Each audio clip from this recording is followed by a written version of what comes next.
이렇게 말씀드릴 건데요. 주로 통계 좀 많이 말씀드리고요. 그 다음에 아동학대 중에서 주로 응급실에 오게 되는 경우는 아무래도 이제 신체학대가 좀 많을 것 같고요. 그 다음에 이제 복합학대가 많을 건데 그런 것들은 어떻게 이제 의심할 수 있는지. 물론 이미 알려진 것들이 다는 아니라고 생각하시면 됩니다. 그리고 또 하나 말씀드릴 것은 오늘 말씀드리는 내용을 볼 때 우리는 일단은 신고해야 될 의무자가 될 수 있어요.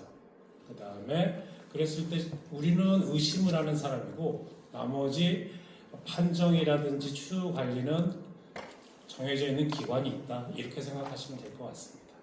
그 다음에 병원에서 어떻게 학대 관련 도구를 사용하고 있는지 간략하게 말씀드리겠습니다. 일단 법으로 아동학대를 정의를 하고 있습니다. 그래서 우리나라에서는 만 18세 미만 아동을 대상으로 하고 있고요. 그 다음에 정신이라든지 신체, 정신, 성적 폭력, 그 외에도 이런 것들 유기, 방임하는 것들을 다 아동학대라고 정의를 하고 있습니다. 그래서 연령은 18세 미만, 우리나라는 연령은 그렇고요. 미국 같은 경우는 주에 관련된 법에 따라서 좀 많이 틀리는데 보통 한 18세, 그다음에 어떤 경우는 21세까지 정하고 있는 경우도 있습니다. 어쨌거나 학대 유형은 이미 알고 계셨듯이 신체, 정서, 성학대, 방임 이런 것들이 포함되고 있습니다. 인구를 조금 특성을 알면 약간 도움이 될 수 있어서 23년 기준으로 했을 때 우리나라가 약 5천만이고요. 미국이 한 3억 4천만 정도 되는데 소아의 비율은 또 조금 틀립니다. 소아의 비중이 미국이 훨씬 높아요. 그래서 우리나라에 비해서 한 12배 이상 높습니다. 그래서 인구 구조를 보면 우리는 역피라미드 구조가 될 가능성이 많고요. 미국은 피라미드 구조가 될 가능성이 많다. 그래서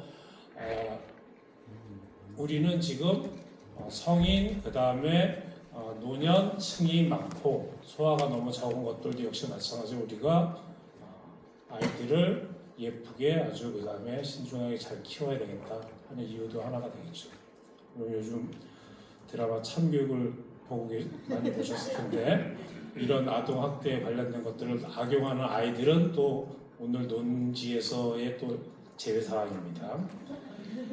예, 우리나라도 열심히 일을 하고 있습니다. 그래서 보건복지부 산하단체인 아동권리보장원이라는 곳에서 매년 아동학대 통계를 발간하고 있고요. 미국에서는 이제 아동 가정부라는 곳이 있어요. 그래서 거기에서 산하 기관이 있는데 거기서 이제 매년 보고서를 작성을 하고 있고 여기 보고서 내용을 토대로 해서 홈페이지에 들어가면 다 이미 보실 수 있습니다. 그래서 혹시나 못 보신 분들 위해서 간략하게 통계를 말씀드리면 우리나라는 연간 23년 기준으로 해서 한 4만 5천 건이 신고가 됐어요. 그 중에서 아동학대로 이제 판정된 거는 한 56% 정도 됩니다.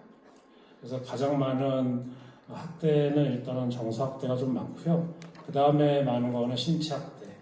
이게 많습니다. 그 다음에 중복학. 그 다음에 이제 이런 것, 여러 가지가 2개 이상 겹쳐 있는 걸 중복학대라는데 이런 것들이 많죠.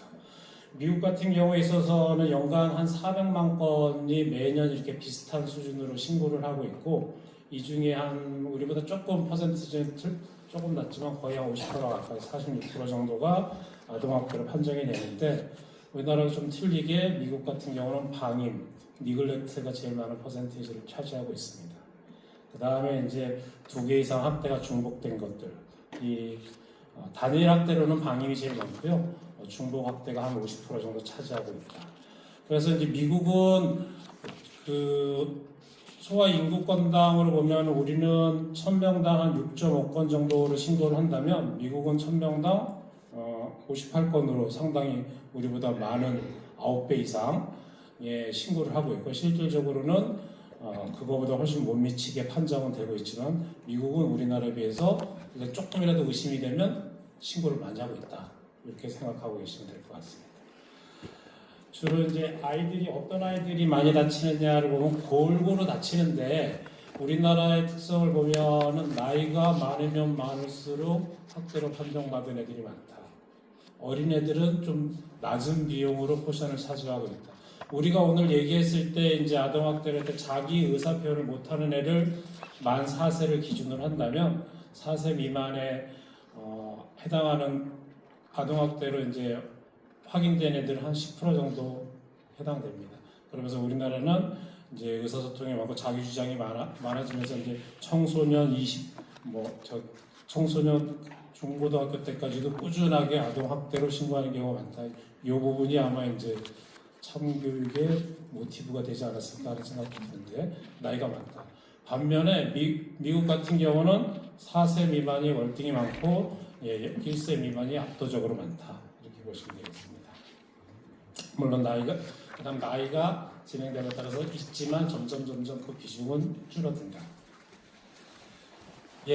오늘 이제 이미 다 알고 계시겠지만 법에서 아동학대 신고 의무자가 있습니다. 그 다음에 비의무자가 있고요. 그래서 유관기관에 관련된 분들은 저 포함해서 오늘 오신 분들 대부분들 다 신고 의무자가 될 가능성이 높고 모든 공무원이 다 해당되지 않습니다. 사회복지라든지 아니면 아동학대를 전담하고 있는 분이 공무원들입니다. 경찰 신고 의무자가 아닙니다. 접수자입니다. 법원 접수자죠. 이렇게 생각하시면 돼요. 그런데 이제 어떤 사람들이 그럼 신고를 많이 했냐? 우리나라 같은 경우에 있어서는 아동학대에 보면은 신고 의무자보다는 비신고 의무자인 부모님이라든지 친척들이 많이 신고를 많이 했다라는 걸 보면 아실 수 있고요. 단 이제 미국 같은 경우에 있어서는 신고 의무자들이 대부분 신고를 하고 있더라 이렇게 보시면 될 것 같습니다.